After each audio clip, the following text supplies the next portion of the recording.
Hello, welcome to episode 1 of Learning to Play Blood Bowl for the Underworld University coaches. My name's Mark Hampson. I used to be the commissioner of the league, but now I've kind of stepped back, letting a much better team of dudes and dudettes to head it, and I'm now kind of running the sort of development league. So what is the UU first? The UU is the Underworld University. It's the DBL. DBL's development league for coaches to kind of learn with other coaches who are sort of brand new to the game, or maybe had a few games online and haven't really been in a league before. So it's kind of like a nice, easy-going, less stressful way of getting yourself into the game. And I'm not saying Blood Bowl is stressful, but it can be a little bit competitive, especially later on in the season when it comes down to like knockouts and things like that. It can be a bit of a competitive edge to it, or have a bit of a competitive edge to it. So these videos, I'm going to split them down into easier bite-sized chunks. We're going to start off sort of learning what you need to play the game in the first place, because some people may or may not wish to buy the box set for whatever reason, financial reasons, or they may already have a team that they want to kind of get onto the pitch. So I'm going to go through what you'll need bit by bit. There's not very much for Blood Bowl, thankfully. It's not like many other war games that Games Workshop make. And hopefully that will be a little bit of a summary for you. And then from there, we'll get into all the individual parts of the game itself, how the term works, how you set up. And I'm just going to divide it down nice and simply. We normally do sessions like this with coaches. We normally block out a whole Saturday for new players, especially, during this time of year when the league's sort of taking a bit of a back step. So our league's sort of from July till December, January. And there are a lot of new coaches who kind of look at the game and want to get involved. And this year, of course, there's a huge swathe of people who want to get involved. Fantastic. But due to COVID, it's been really difficult to see you guys meet the new players, meet your new coaches, have a laugh, have a few beers, and actually play some games straight out of the box. So it's a real shame, but hopefully these videos will help you to kind of get a grasp of it in view of playing in the hopefully not so distant future. So if you are a London-based coach or a London-based and you want to get involved or just play a few maybe pick-up games, the best way to get in touch is either comment on these videos or drop us an email to dragon.bowl.league@gmail.com, and we can send you over to the right chats, and I'll be there to help you guys out to learn, to sort your teams out, all that kind of stuff as well, hopefully in the not too distant future. But we'll get to that. And if you're not from London or not from the local area, thanks for watching. But hopefully this can be helpful to you guys as well. So feel free to comment. We're just mainly doing this so that new coaches have kind of a visual representation of what they need to learn the game, what they need to play it, etc. like that. So I hope you enjoy, and we'll get right into what we need to play this game. All right, Blood Bowl players. So that was a quick introduction. So what exactly do you need to play the game? Now, a lot of people will be thinking, right, I need to start a set and I need that to play this game. I need, that I've never played before. That's the obvious choice. And it might be. We'll get into that in a minute. But what I wanted to go through, just as a kind of precursor, is exactly what you actually need to play the game. So to start off with, and probably the most obvious thing, is probably the pitch. So you're going to need to have something a bit like this. I've got one shown here as like the background, but this is your sort of first thing you're going to want. Now, they used to sell them separately. You can obviously get them third party. Games Workshop tend to release sort of, a pitch that goes with the teams when they release them. So, for example, the Necromantic team that recently got released had its own pitch. This one's the Chaos Chosen pitch. Now, the pitches are all the same. They, from off the top of my head, I think they're 15 squares wide, like 26 squares deep. Now, we'll go into exactly what that means for like kickoff and stuff like that in a later episode. But in regards to this, all the pitches are the same. So there's no variation in them. If you find a third-party pitch or a sort of specialist pitch that is different, then probably don't want to use it. Anything from Games Workshop is pretty much bang on. And, the new ones are just the same. There's not really any difference. So if you can pick them up cheaply online, maybe there's some people getting rid of the sort of last edition pitches, then you might be able to pick some up cheaply. They are a bit pricey on their own, which is why it's a benefit to get the box set, because you do get this with it, the pitch with it, and it is double-sided. In this one's example, it's got sort of molten lava side, and it's got a kind of uninitiated side that's just sort of standard Astro granite style chaotic pitch. So you'll notice that the pitch has the two end zones. In this case, it's the two skull strip grass across the bottom of the pitch. And on this one, you might not be able to see quite so easily because I'm in the way, but it's got the Blood Bowl checkered thing on the end zones. So the line of scrimmage along the middle, which is also on this pitch, right down the centre across the Blood Bowl line. So you need a pitch. Whether you've got one or your opponent's got one, you can always discuss with them who wants to bring one. But more often than not, these fit in a backpack. No stress. That's the nice thing about Blood Bowl. It is really easy to transport. So best off bringing one anyway, because you know that one day there'll be another bunch of guys playing who don't have a pitch and they can borrow yours. So the pitch is the first thing that you're going to want, I believe. And with the pitch should come to these brand new sort of, I guess there's the dugouts effectively, but these are now much smaller than they used to be. Almost maybe a little bit too small for my liking, but some of the older pitches, these were huge. I mean, they were this big effectively. They were humongous. So you can see how big this is in comparison. So you're going to want two of these. You may be able to share with your opponent previously, but now I think you're going to want to have two. The markers now really do, take up a lot more space on these than they did before. So the dugouts might be slightly different. They're also double-sided as well. And you do, of course, get these with the pitch for the starter set. So that's what you're also going to need. Now, in terms of the size of the pitch, there will be variations. So you may see some people playing on a lot smaller pitches in terms of the size of the squares. So the size of the square is something like here, for example. The older pitches, all the models were on 25mm bases. So the pitch reflected that. And then when they released the game again in 2016, they upscaled everything. So including the pitch, including the pass ruler. So if you see anybody on a smaller pitch or anybody wants to play on a smaller pitch, don't fret. It's basically exactly the same game. Just be aware that you're going to want to use a different pass template. Now, you're also going to need, well, let's say this differently. You may want some of these templates. Now, you've got three here. It states them in the rulebook as well. But the three of them are the parsing template, which is this one. The sort of, I guess it's a deviation template now. It's like a random scatter template. And then the throw-on template, which can also be used for a few other specialist things. So the three of these are nice to have. However, they're not essential. So the only way to get them at the moment is to buy the box set. You can probably pick them up online quite cheaply elsewhere, resellers or whatever, because it's just everywhere. But they're not essential. You can get a parsing grid, which I think it details in the rules, but also a parsing grid that we've kind of made use of before for parsing. So this isn't necessarily essential, parsing template.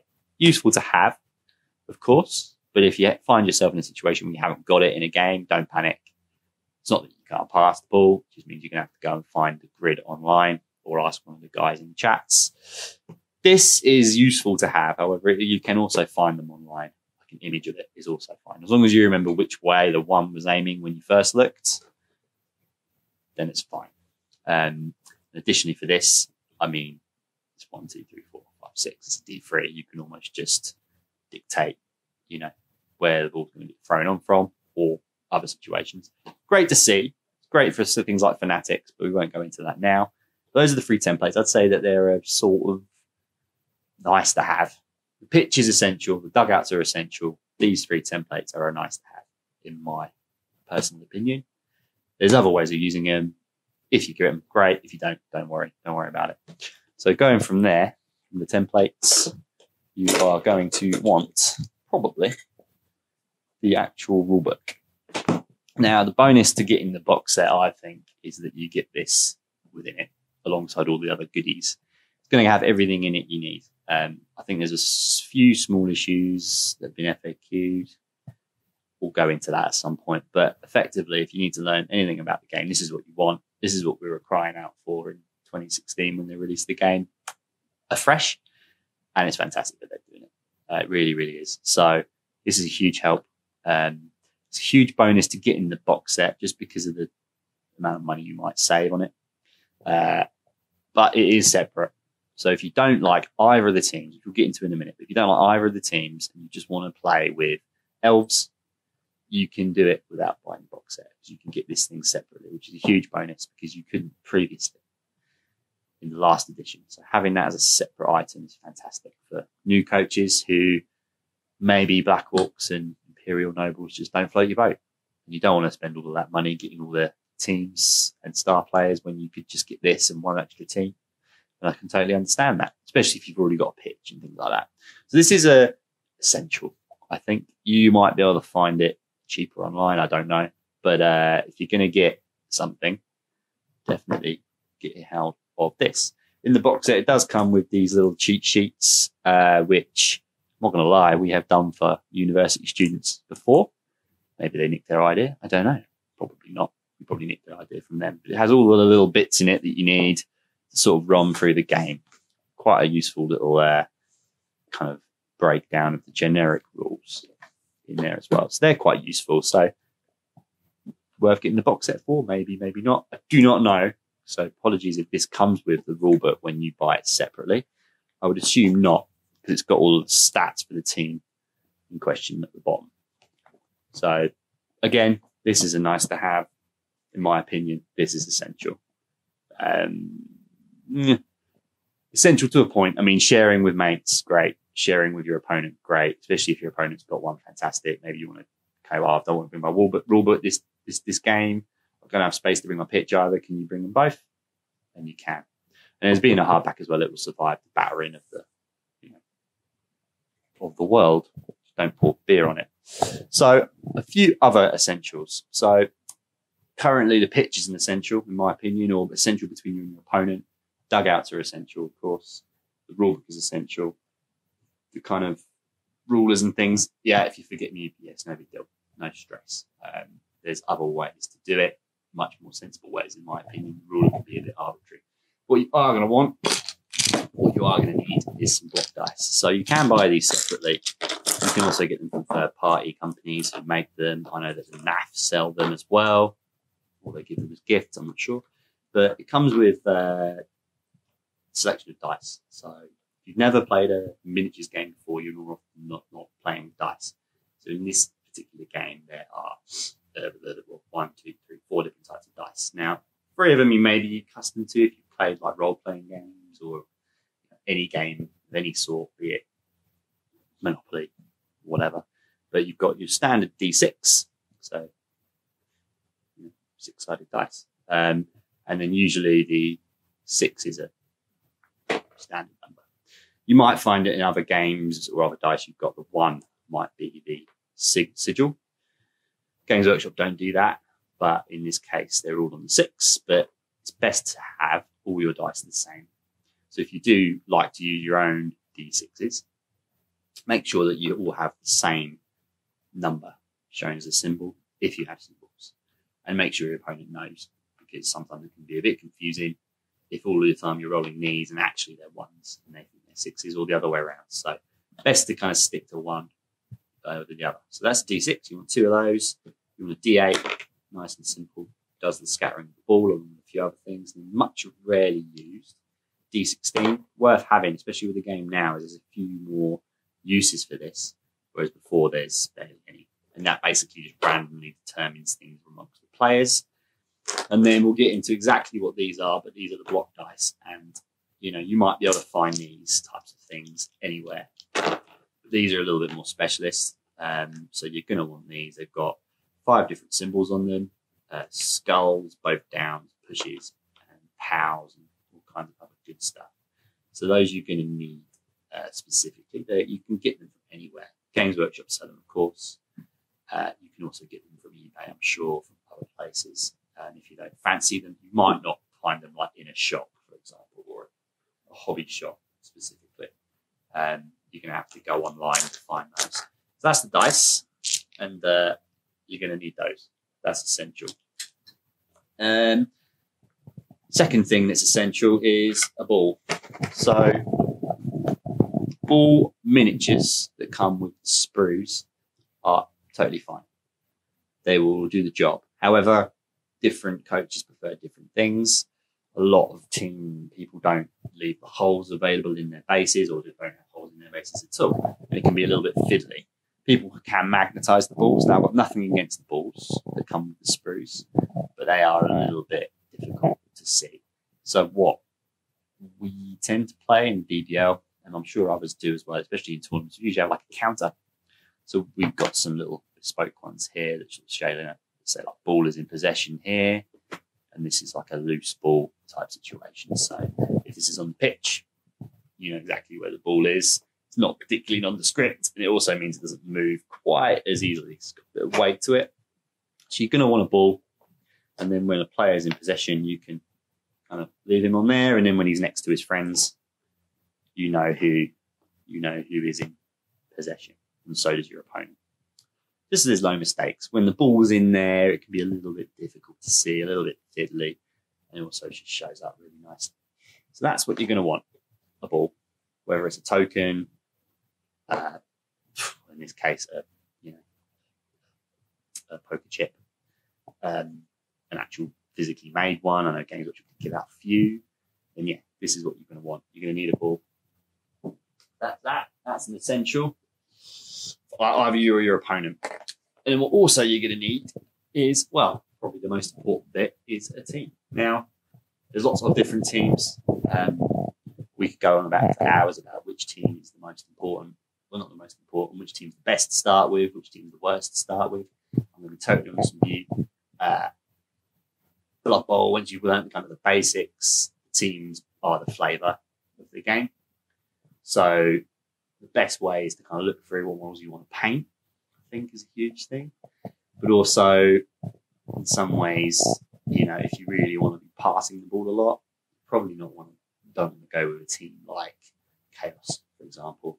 Or if you just want to smash face and break everybody's heads open on the pitch, then you probably want to go with a team like Black Orcs or Orcs in this situation. So the team is what you need. So in this case, I've just got the sort of standard Orc roster here. We've got 4 Black Orcs for this team. We've got the 4 Blitzers for this team. And we've got the lineman as well, alongside a thrower and a couple goblins, you know. So we've got all the little bits and bobs we need for the team itself.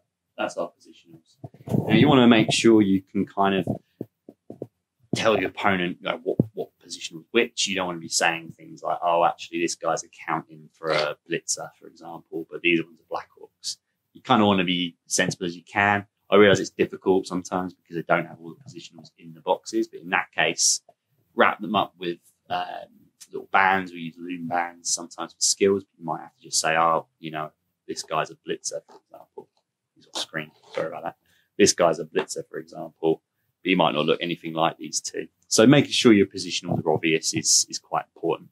I've done a thing here on these ones where I've kind of painted the bases different colours to help my opponents because this team is very similar looking. So the dark red of the blitzers, like the thrower is in green, for example. That's the team. Whatever team you pick, we'll get into that kind of how to roster a team in a bit, but it's been very difficult to go into which team's best and why. But best thing to do, kind of loosely pick a team you like the look of. If you want to run the ball and you want to be quick and fast with it, you know, you might go for a team like Dark Elves. All them kind of things. It's kind of going to be a case of looking through what's there, learning the rules a little bit and seeing, okay, well, that team's good, that team's good. In terms of the teams in the box set, the Imperial Nobles and the Black Orcs, both of those teams are quite tough to use, I think. I'm not saying that they're not beginner teams, because I think any team can be used by a beginner. It doesn't really make a difference. It's just that they're going to be much more difficult to play with. You might get the basics quite quickly, but really struggle to master them, for example. So the Black Orcs might become a little bit of a headache because there's so much more to learn than, say, a normal Orc team, like in this situation. But the best thing to do is pick a team you like and that you want to paint and that you want to have a cool logo for, cool story for, and go from there. Because if you just get in a team you don't really want to paint and and you're not too fussed about just because you think it's the best. I mean, you've got things. You either enjoy the competitiveness or you kind of enjoying the hobby. Is a toss up between the two. So have a think about what you want to paint, have a think about how you want to play the game. And then later on, I always recommend to coaches who played, say, Orcs for a year, why don't you try a fast team, like a skating team? Really mix it up. Because when you start to learn how to play with other teams, you start to learn how to beat them as well. So that's my recommendation. Pick one team, go with it. Rather than trying to like fiddle around with 2 or 3, especially when you're learning the game, because you'll want to get good with your first team. And you want to make sure that you like that team as well. So that's the team. And what you're also going to need, finally, I mean, you don't necessarily need to paint these tokens up. These come with teams. You might have a team that's third party that doesn't have any tokens. But you're always going to want a few little counters, which you can kind of use on. I'll give you an example here. You know, on this dugout here, you have your turn marker here. This can be turn marker, and you might have your re-rolls shown here. So, example, you know, these are there. And it's nice to have a few spares just in case you get some extra re-rolls during the game.